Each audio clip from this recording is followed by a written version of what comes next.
Hola, en este video hablaremos sobre el artículo 10 constitucional, que es el referente a la legítima defensa. El artículo 10 constitucional se encuentra en el capítulo 1, que es el de los derechos y sus garantías. Considerando esto, se podría decir o interpretar que este precepto es un derecho humano, pero es importante señalar que el derecho a la posesión de armas no ha sido ni es reconocido como un derecho humano en el derecho internacional de los derechos humanos.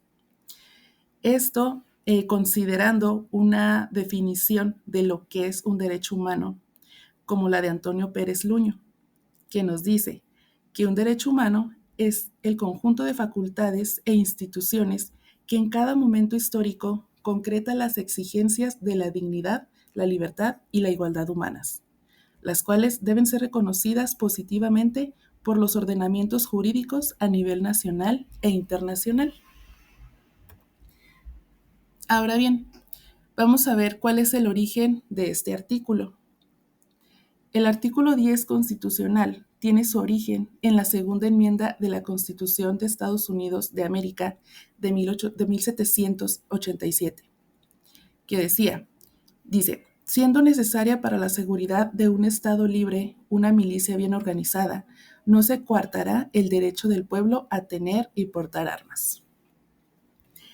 Este artículo fue incluido en nuestra Constitución mexicana en la de 1857, que establecía: todo hombre tiene derecho a poseer y portar armas para su seguridad y legítima defensa. La ley señalará cuáles son las prohibidas y la pena en que incurren los que las portaren.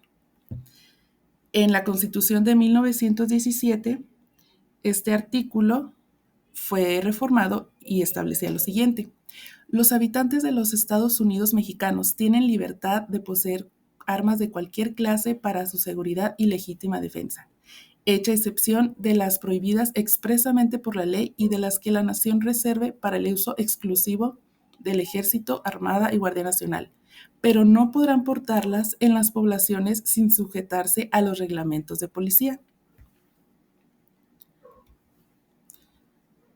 Ahora bien, tenemos el texto actual, que fue reformado el 22 de octubre de 1971. Respecto a las disposiciones anteriores del actual artículo constitucional, hace una diferencia sustancialmente en que el derecho a portar armas se regula a partir de una ley federal y respecto de la Constitución de 1857, en que se hace referencia a la categoría de armas reservadas para el uso exclusivo de las Fuerzas Armadas. Y el texto actual establece lo siguiente. Artículo 10. Los habitantes de los Estados Unidos mexicanos tienen derecho a poseer armas en su domicilio para su seguridad y legítima defensa, con excepción de las prohibidas por la ley federal y de las reservas para el uso exclusivo de la Fuerza Armada Permanente y los cuerpos de reserva. La ley federal determinará los casos, condiciones, requisitos y lugares en que se podrá autorizar a los habitantes la aportación de armas. Ahora bien, en el derecho a poseer armas en la Constitución, nos dice que tiene dos limitaciones. Una limitación legislativa, que es sobre las limitaciones sobre el tipo de armas permitidas, y otras son las limitaciones sobre la forma de portación de las armas a través de los reglamentos de policía. Y nos dice que la ley para regular esto es la Ley Federal de Armas de Fuego y Explosivos.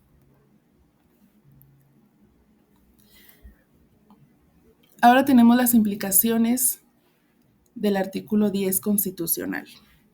Y en primer lugar, tenemos que depende del ejercicio del derecho a la seguridad y a la legítima defensa. En este sentido, se encuentra supeditado a las limitaciones al ejercicio de estos derechos. Número 2. La competencia para la regulación de este derecho corresponde a la Federación a través de una ley, en este caso, la Ley Federal de Armas de Fuego y Explosivos, como ya se había mencionado anteriormente.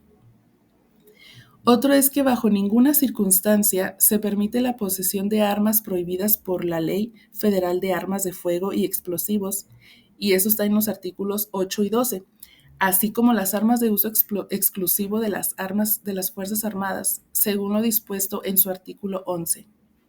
En este sentido, las armas permitidas a la ciudadanía son las señaladas en los artículos 9 y 10. En cuarto lugar, tenemos que para la aportación de armas se requiere de la autorización de la autoridad, en este caso es la Secretaría de la Defensa Nacional. Y en quinto lugar, la posesión de armas requiere de un registro previo ante la Secretaría de la Defensa Nacional.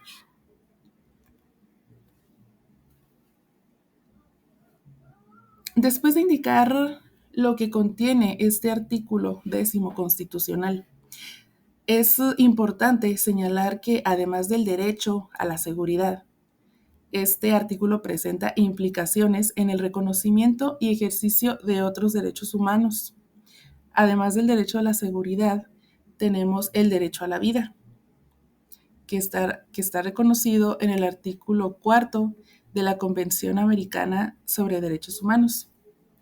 El derecho a la integridad física, que es en los artículos 16 constitucional y 5 de la Convención Americana sobre Derechos Humanos. El acceso a la justicia, en los artículos 17 constitucional y 8 y 25 de la Convención Americana sobre Derechos Humanos.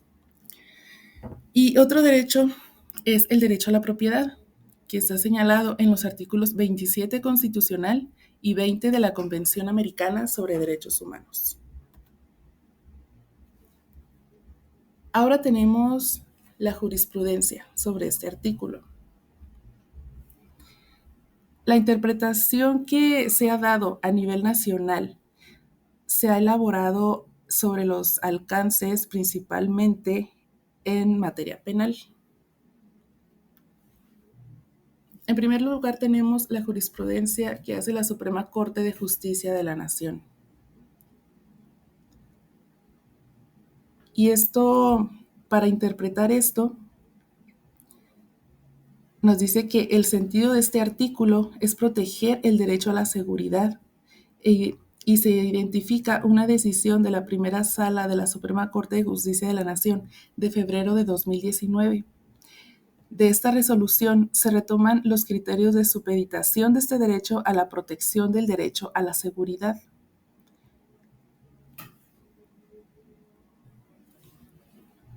Y nos dice que el delito de portación de armas de fuego sin licencia no se configura si una persona realiza disparos en su domicilio sin lesionar bienes jurídicos, aun cuando no cuente con el permiso de la autoridad competente. En esta resolución, la Suprema Corte nos deja claro que la disposición contenida en el artículo 10 depende en todo momento de la protección de la seguridad de las personas. En el caso número 2, que es sobre la Corte Interamericana de Derechos Humanos, esto es respecto a una jurisprudencia emitida. Al no tratarse de un derecho humano, nos dice que al no tratarse de un derecho humano, se retoman algunos criterios sobre protección del derecho a la seguridad, emitidos en 3 casos, uno contra Colombia, uno contra Ecuador y la última sentencia contra México, publicada hasta esta fecha. El caso número 3, que es el caso de la masacre de La Rochela contra Colombia. Este caso se refiere a los hechos ocurridos el 18 de enero de 1989, en los que un grupo paramilitar, con la cooperación y aquiescencia de agentes estatales, ejecutó extrajudicialmente a 12 personas y lesionó la integridad personal de otras 3. Mientras que cumplían una diligencia probatoria en su carácter de funcionarios de la Administración de Justicia en el corregimiento de La Rochela, en el departamento de Santander, Colombia. En el caso número 4 está el caso Zambrano Vélez y otros contra Ecuador. En este se presentó por el caso de la ejecución extrajudicial de 3 personas, los señores Wilmer Zambrano Vélez, Segundo Olmedo Caicedo Cobeña y José Miguel Caicedo Cobeña, cometida el 6 de marzo de 1993 en Huachimalquil, Ecuador, y por la falta de investigación adecuada de estos hechos durante más de 13 años después de ocurridos los hechos. Las ejecuciones se llevaron a cabo durante un operativo de las Fuerzas Armadas y la Policía Nacional de Ecuador, realizado en el marco de una suspensión de garantías no ajustadas a los parámetros pertinentes. A diferencia de la sentencia de la masacre de La Rochela contra Colombia, en la que se retoma lo señalado por la Corte respecto a la autorización de posesión y portación de armas reservadas para las Fuerzas Armadas. Sobre esta sentencia se pueden recuperar dos criterios emitidos para la adopción de medidas internas de la protección de los derechos humanos. Y el primero es la supresión de las normas y prácticas de cualquier naturaleza que entrañen violación a las garantías previstas en la Convención o que desconozcan los derechos allí reconocidos o obstaculicen su ejercicio. Y el segundo es la expedición de normas y el desarrollo de prácticas conducentes a la efectiva observancia de dichas garantías.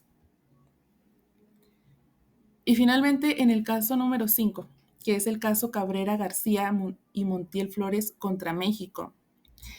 En este caso se refiere al sometimiento a tratos crueles, inhumanos y degradantes del que fueron sujetos los señores Teodoro Cabrera García y Rodolfo Montiel Flores. Ellos se encontraban detenidos y bajo custodia de miembros del Ejército Nacional. No fueron presentados sin demora ante el juez u otro funcionario autorizado para ejercer funciones judiciales que controlara la legalidad de la detención, y así como una serie de irregularidades acontecidas durante su proceso penal.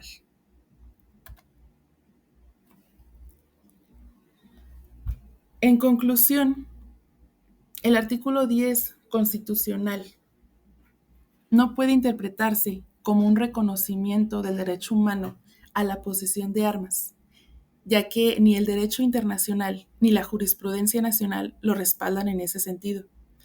Más bien debe entenderse como una excepción vinculada al derecho a la seguridad, y su correcta ubicación debería de ser dentro del artículo 21 constitucional, que es el que regula las funciones de la seguridad pública. Además, la experiencia internacional y la jurisprudencia de la Corte Interamericana de Derechos Humanos refuerzan la idea de que el Estado es el principal responsable de garantizar la seguridad y proteger los derechos humanos. Esto para evitar la proliferación de armas, de que esa proliferación de armas se convierta en una amenaza para la vida y la integridad de las personas. Muchas gracias.